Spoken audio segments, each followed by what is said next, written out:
Hi friends, ടിജീസ് വേൾഡിലോട്ട് എല്ലാവർക്കും സ്വാഗതം. ഇന്ന് ഞാൻ നിങ്ങൾക്ക് ഉണ്ടാക്കി കാണിച്ചു തരാൻ പോകുന്നത് ചിക്കൻ കട്ട്ലേറ്റ് ആണ്. അപ്പോൾ ഈ ചിക്കൻ കട്ട്ലേറ്റിന് ഒരു പ്രത്യേകത ഉള്ളത്, ഇന്നലെ ഞങ്ങൾക്ക് ചിക്കൻ കറി ആയിരുന്നു. അപ്പോൾ ഇന്നേക്ക് അത് ബാലൻസായി. അപ്പോൾ ബാലൻസ് വന്നപ്പോൾ അതിലത്തെ എല്ലില്ലാത്ത പീസുകളൊക്കെ എടുത്ത് ഉണ്ടാക്കിയ ചിക്കൻ കട്ട്ലേറ്റ് ആണ് ഞാൻ നിങ്ങൾക്ക് കാണിച്ചു തരാൻ പോകുന്നത്. അപ്പോൾ ആദ്യം തന്നെ ഒരു ചട്ടി എടുത്തു, വെളിച്ചെണ്ണ ഒഴിച്ചു, സബോള ഇട്ടു, വേപ്പില ഇട്ടു, വാട്ടിക്കൊണ്ടിരിക്കുകയാണ്.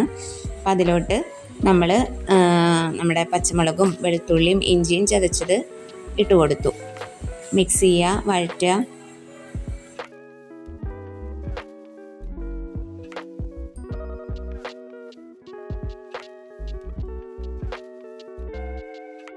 അപ്പോൾ നമ്മുടെ സബോള വാടിയിട്ടുണ്ട്. നമുക്ക് ഇതിലോട്ട് 3 ടീസ്പൂൺ മല്ലിപ്പൊടി, 2 ടീസ്പൂൺ മുളക് പൊടി, ആവശ്യത്തിന് ഉപ്പ് ചേർത്ത് കൊടുക്കാം.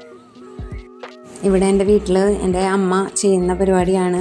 നമ്മൾക്ക് ഇങ്ങനെ കറികളിൽ ഇങ്ങനെ കഷ്ണങ്ങളൊക്കെ ബാലൻസ് ആയിട്ട് വരികയാണെങ്കിൽ ഇങ്ങനെ ചെയ്യുന്നത് നല്ലതായിരിക്കും. അപ്പം മീൻ കറി ആയാലും ബീഫായാലും ചിക്കനായാലും ഒക്കെ നമുക്കിങ്ങനെ ചെയ്യാം.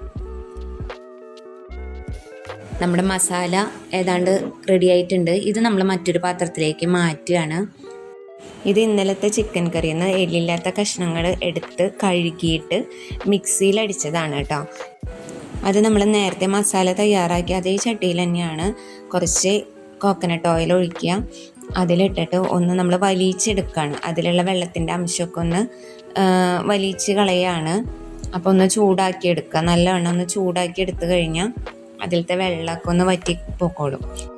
അപ്പോൾ അതിലേക്ക് കുറച്ചുകൂടെ ഞാൻ കോക്കനട്ട് ഓയിൽ ഒഴിച്ചിട്ടുണ്ട്. അപ്പോൾ ഇതിൽ വെള്ളമൊക്കെ വലിഞ്ഞ് സെറ്റായിട്ടുണ്ട്. നേരത്തെ മാറ്റി വെച്ച മസാല ഇട്ട് കൊടുത്ത് മിക്സ് ചെയ്യാം. അതിനുശേഷം ഉരുളക്കിഴങ്ങ് ഉപ്പിട്ട് വേവിച്ചത് അത് ചേർത്ത് കൊടുക്കാം. നമ്മുടെ കട്ട്ലേറ്റിൻ്റെ മെയിൻ ഇൻഗ്രീഡിയൻ്റ് ആണ് ഉരുളക്കിഴങ്ങ്. അപ്പോൾ നമ്മളത് ചേർത്ത് കൊടുത്തു, നല്ല രീതിയിൽ മിക്സ് ചെയ്ത് കൊടുത്തു. ഈ ഒരു മിക്സ് ചൂടാറി കഴിഞ്ഞ് കഴിഞ്ഞാൽ നമ്മുടെ കൈകൊണ്ട് ഏത് ഷേപ്പിലാണ് വേണ്ടതെന്ന് ആ ഷേപ്പിലാക്കി മുട്ടയിൽ മുക്കി ബ്രെഡ് ക്രംസ് ഉണ്ടെങ്കിൽ ബ്രെഡ് ക്രംസിലോ അല്ലെങ്കിൽ റൊട്ടിപ്പൊടിയിലോ ഒന്നുകൂടെ മുക്കി നമുക്ക് മുരിയിച്ചെടുക്കാവുന്നതാണ്. അപ്പോൾ എൻ്റെ അടുത്ത് ഉണ്ടായിരുന്നില്ല, അതുകൊണ്ട് ഞാൻ മുട്ടയിൽ മുക്കിയിട്ട് ഞാൻ വെറുതെ മുരിയിച്ചെടുക്കുകയാണ് ചെയ്തത്. അപ്പോൾ നമ്മളുടെ തലേ ദിവസത്തെ ഇറച്ചിക്കറി പിറ്റത്തെ ദിവസം കട്ട്ലേറ്റായി മാറി. നമുക്ക് കുട്ടികൾക്കൊക്കെ ഇഷ്ടമാവും. ഇറച്ചിയൊക്കെ കഴിച്ച് മടുത്തിരിക്കുകയായിരിക്കും അവർ. അപ്പോൾ നമ്മൾ മറ്റൊരു ഐറ്റമായിട്ട് അവർക്ക് കൊടുക്കാം.